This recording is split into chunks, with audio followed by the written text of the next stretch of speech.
ನಮಸ್ಕಾರ. ಜಸ್ಟ್ ಒಂದು ಅಪ್ಡೇಟ್ ಬಂದೈತಿ. ಈಗರ ಜಸ್ಟ್ ಅಪ್ಡೇಟ್ ಬಂದೈತಿ. ಅದು ಬಹುಶಃ ಸತ್ಯ ಇರಬಹುದು ಅಥವಾ ಸತ್ಯ ಆಗಕ್ಕೆ ಸ್ವಲ್ಪ ಟೈಮನ್ನು ಹಿಡಿಬಹುದು.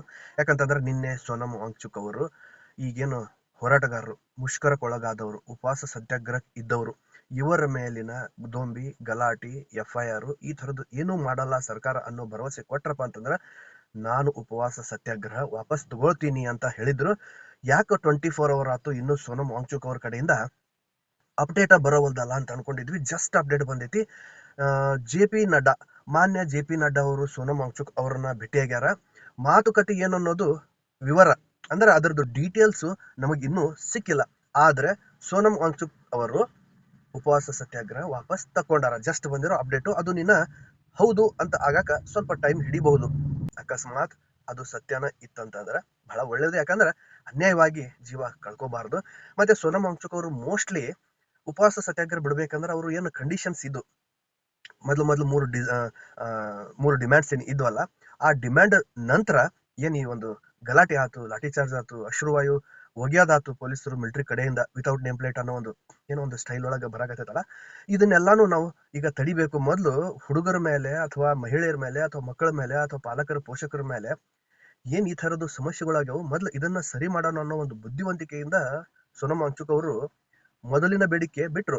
ನಂತರ ಒಂದು ಬೇಡಿಕೆ ಹಿಡಿದ್ರು. ಏನಪ್ಪಾ ಅಂದ್ರ ಆಗಲ್ಲ ಹೇಳಿದ್ನಲ್ಲ, ಈ ವಿಚಾರದೊಳಗೆ ಯಾರ್ಯಾರಿಗೆ ಏನೇನು ತೊಂದರೆ ಆಗೈತಲ್ಲ, ಯಾವುದೇ ರೀತಿಯಿಂದ ಕಾನೂನು ಕ್ರಮ ಆಗ್ಬಾರ್ದು, FIR ಆಗ್ಬಾರ್ದು ಅನ್ನೋದು ಬಹಳ ಬುದ್ಧಿವಂತಿಕೆ ಉಪಯೋಗ ಮಾಡಿದ್ರು ಸೋನಂ ವಾಂಗ್ಚುಕ್ ಅವರು. ಅವರ ಹೋರಾಟದ ನಿಲುವು ನೆಲೆ ಆಮೇಲೆ ವಿಚಾರ ಮಾಡೋಣ. ಆದ್ರೆ ಈಗ ಮೊದಲು ಏನು ಸಮಸ್ಯೆ ಐತಿ ಅದರಿಂದ ಹೊರಗೆ ಬರ್ಬೇಕು ಅನ್ನೋ ಬುದ್ಧಿವಂತಿಕೆಯಿಂದ ಅವ್ರು ಆ ತರ ಮಾಡ್ಯಾರ. ಅಷ್ಟಲ್ದ ಕೇಂದ್ರ ಸರ್ಕಾರಕ್ಕೆ ಬಹುಶಃ ಇದು ಒಂದು ಸ್ವಲ್ಪ ಸಡಿಲಿಕೆ ಅಂತ ಅನ್ಬೋದು. ಯಾಕಂತಂದ್ರೆ ಏನೇನೋ ಕೇಳಿರೋ ಡಿಮ್ಯಾಂಡ್ಸ್ ಅನ್ನ ಈ ತರ ನಾವು ಮಾಡಿದ್ದಕ್ಕೆ ಅದು ಕಡೆ ಪಕ್ಷ ಇವೆಲ್ಲ FIR ಕೇಸ್ಗಳು ಆಗದೆ ಇರೋ ತರ ಆಗೈತಲ್ಲ ಅನ್ನೋ ಸಮಾಧಾನನೂ ಇರ್ಬೋದು. ಅದು ಮಾನವೀಯತೆ ಅಲ್ಲ. ಕೇಂದ್ರ ಏನಾದ್ರು ಆ ತರ ಅನ್ಕೊಂಡಿದ್ರ ಅದು ಮಾನವೀಯತೆ ಅಂತ ಅನ್ಸಂಗಿಲ್ಲ. ಒಂದು ಕೇಂದ್ರ ಸರ್ಕಾರ ಜನರಿಗೆ ಪ್ರತಿಭಟನೆ, ಮುಷ್ಕರ, ಹೋರಾಟಗಳು ಮಾಡಕ್ಕೆ ಅವಕಾಶನೂ ಕೊಡಬೇಕು. ಮತ್ತೆ ಹೋಗಿ ಅಲ್ಲಿ ಮಾತಾಡ್ಬೇಕು, ನಿಮ್ಮ ಬೇಡಿಕೆ ಏನು ಅಂತಂದು ಕೇಳಬೇಕಾಗುತ್ತೆ. ಒಂದು ಸರ್ಕಾರ, ನೈಜ ಸರ್ಕಾರ ಇತ್ತಪ್ಪ ಅಂತಂದ್ರೆ ಕೇಳಬೇಕಾಗಿತ್ತು. ಬಹಳ ಲೇಟ್ ಆಗಿ ಮಾನ್ಯ JP ನಡ್ಡಾ ಅವರು ಬಂದು ಸೋನಂ ವಾಂಗ್ಚುಕ್ ಅವರಿಗೆ ಮಾತಾಡ್ಯಾರ. ಅದೇ ರೀತಿ ಅವ್ರಿಗೆ ಲಿಂಬೆಹಣ್ಣಿನ ಪಾನಕ ಅಥವಾ ಎಳ್ನೀರೇನೋ ಕೊಟ್ಟಾರ ಅಂತ ಅನ್ಕೋತೀನಿ. ಕೊಟ್ಟು ಅವ್ರಿಗೆ ಉಪವಾಸ ಸತ್ಯಾಗ್ರಹನ ಇಲ್ಲೇ ಮುರ್ಯಾಕ ಅಂದ್ರೆ ಸಂಪೂರ್ಣ ಮಾಡಕ ಅವಕಾಶ ಕೊಟ್ಟಾರ. ಬಹುಶಃ ಇದು ಮುಂದಿನ ಒಂದು ನೆಲೆ, ಈ ಹೋರಾಟದ ನೆಲೆ ಆಗ್ಬೋದು ಅಥವಾ ಕೇಂದ್ರ ಸರ್ಕಾರದ ನೆಲೆ ಅಂದ್ರೆ ನಡೆ ಏನನ್ನೋದು ಇನ್ನೂ ಸ್ಪಷ್ಟವಾಗಿ ಆಗಿಲ್ಲ. ಈಗ ಜಸ್ಟ್ ಅವ್ರು ಹೋರಾಟನ ಮುಗಿಸ್ಯಾರ. ಇನ್ನು ಹೋರಾಟ ಮುಗಿಸ್ಕೊಂಡು ಹೊರಗೆ ಬಂದು ಅವರು ಟ್ರೀಟ್ಮೆಂಟ್ ತಗೊಂಡು ಅವ್ರಿಗೆ ಏನೆಲ್ಲ ದೈಹಿಕವಾಗಿ ಅವರು ಕುಗ್ಜರಾಗ್ಯಾರ ಅಂದ್ರೆ ಕುಗ್ಗು ಹೋಗ್ಯಾರ, ಅದನ್ನ ಸರಿ ಮಾಡಿಕೊಂಡು ಅಲ್ಲಿ ಬಂದು ಹೋರಾಟದ ಜಾಗಕ್ಕೆ ಬಂದು ಹುಡುಗರಿಗೆ ಏನ್ ಹೇಳ್ತಾರ ಮತ್ತು ಕೇಂದ್ರ ಸರ್ಕಾರ ಏನ್ ಹೇಳುತ್ತ, ಯಾರಿಗೆ, ಈ ಹೋರಾಟಗಾರರಿಗೆ, ಮುಷ್ಕರ ಇದ್ದವರಿಗೆ ಮತ್ತು ಈ ಮುಂದುವರಿದ ಏನು ಲಾಠಿ ಚಾರ್ಜ್ ಅಂತ ಆತಲ್ಲ, ಆ ಲಾಠಿ ಚಾರ್ಜ್ ಆದಾಗ ಏನು ಕಾಂಗ್ರೆಸ್ನವರು ಅದನ್ನ ವಿರೋಧಿಸಿದ್ರು.